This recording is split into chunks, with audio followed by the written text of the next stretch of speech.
안녕하세요. 오늘 저희가 좀 깊게 파볼 자료는 바로 헤일로 AI 칩입니다. 특히 헤일로 8, 헤일로 15.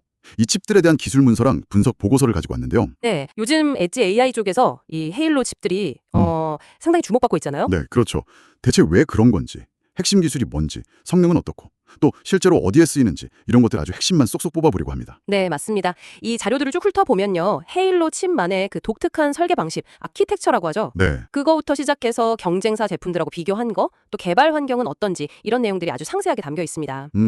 특히 저희가 오늘 좀 집중해서 봐야 할 부분은 어떻게 이렇게 낮은 전력으로 그 높은 AI 연산 성능을 뽑아낼 수 있었나, 그리고 이게 실제 그 엣지 환경, 그러니까 뭐 스마트폰이나 드론 같은 기기 자체에서 AI를 돌리는 그런 환경에서 어떤 의미가 있는가, 이걸 좀 집중적으로 파헤쳐보는 게 중요할 것 같아요. 가장 먼저 제 눈에 딱 들어온 게요. 그 아키텍처 얘기하셨는데 헤일로 칩이 보통 쓰는 폰 노이만 구조가 아니라는 점. 아, 네네. 구조 기반 데이터 플로우라는 좀 특별한 방식을 쓴다고 하더라고요. 이게 구체적으로 뭐가 다른 건가요? 그 외부 메모리, D램 없이 자체 메모리만 쓴다는 게 핵심인 것 같던데요. 정확히 보셨습니다. 그게 핵심이에요. 기존 방식은 연산하는 부분이랑 저장하는 부분이 딱 분리되어 있어서 데이터를 계속 주고받아야 했거든요. 네, 그렇죠. 병목 현상도 생기고, 맞아요. 그러다 보니까 시간이 걸리고 전력 소모도 꽤 컸죠.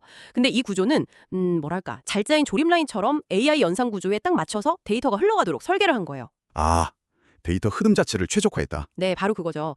그래서 외부 메모리에 접근할 일이 거의 없어지니까 지연 시간도 확 줄고 전력 소모도 정말 극적으로 낮아지는 겁니다. 와, 그래서 그 헤일로 8 같은 칩 보면 크기는 정말 손톱만한데 성능은 26 TOPS. 이게 초당 26조 번 연산한다는 뜻이거든요. 26조요? 그 작은 게? 네, 근데 전력은 고작 한 2.5와트 정도밖에 안 쓰는 거죠.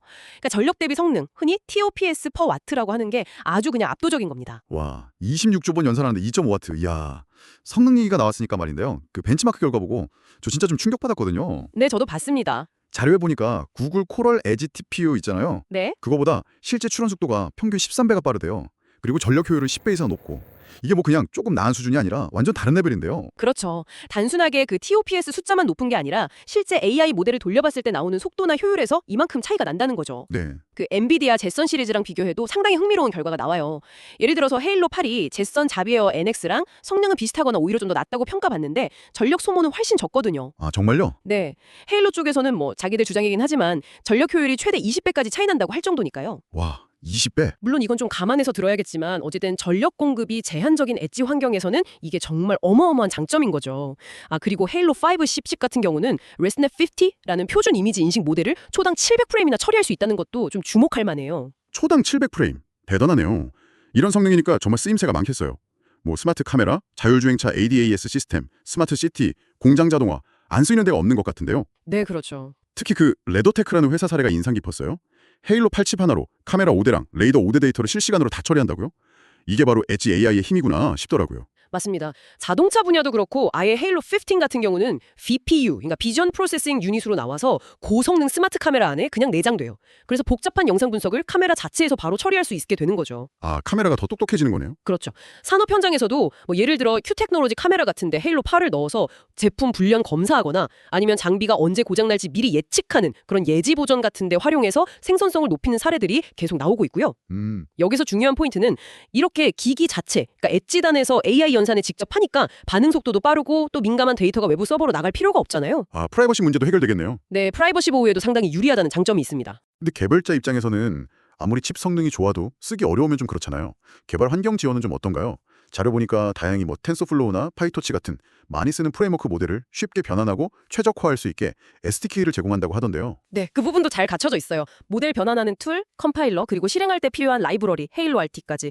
이런 개발 도구들을 통합적으로 제공해서 개발자들이 비교적 좀 수월하게 헤일로 칩의 성능을 최대한 활용할 수 있도록 지원하고 있습니다. 아, 다행이네요. 그럼 구매는요? 이런 칩은 구하기 좀 어렵지 않나요? 생각보다 접근성이 괜찮은 편이에요. 디지키나 마우저 같은 해외 유명 부품 유통사 통해서도 살 수 있고요. 국내에도 총판, WPG 코리아 같은 곳이 있어서 구매할 수 있습니다. 네. 그리고 뭐 라즈베리파이에 꽂아서 바로 쓸 수 있는 혜트키트 형태나 아니면 M2 모듈 형태로도 나오거든요.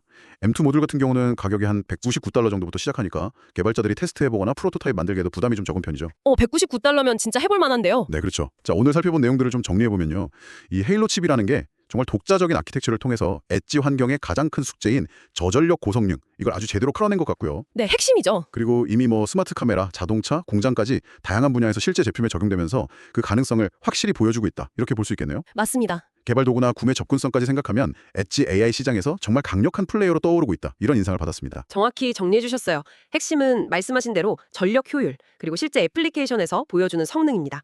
여기서 우리가 한 걸음 더 나아가서 생각해 볼 만한 점은 헤일로처럼 이렇게 특정 작업, 그러니까 AI 추론에 극도로 특화된 하드웨어들이 앞으로 엣지 컴퓨팅 생태계 전체에 어떤 영향을 미칠까 하는 점인 것 같아요. 아, 그렇죠. 특화된 칩들이 많아지면 네, 기존에 좀 더 범용적인 프로세서들하고 경쟁 구도가 될지, 뭐 서로 역할을 분담하면서 협력하고 공존하는 관계로 발전할지, 앞으로 이 구도가 어떻게 전개될지 계속 지켜보는 것이 아마 이걸 듣고 계신 여러분께도 아주 흥미로운 관전 포인트가 되지 않을까 싶습니다.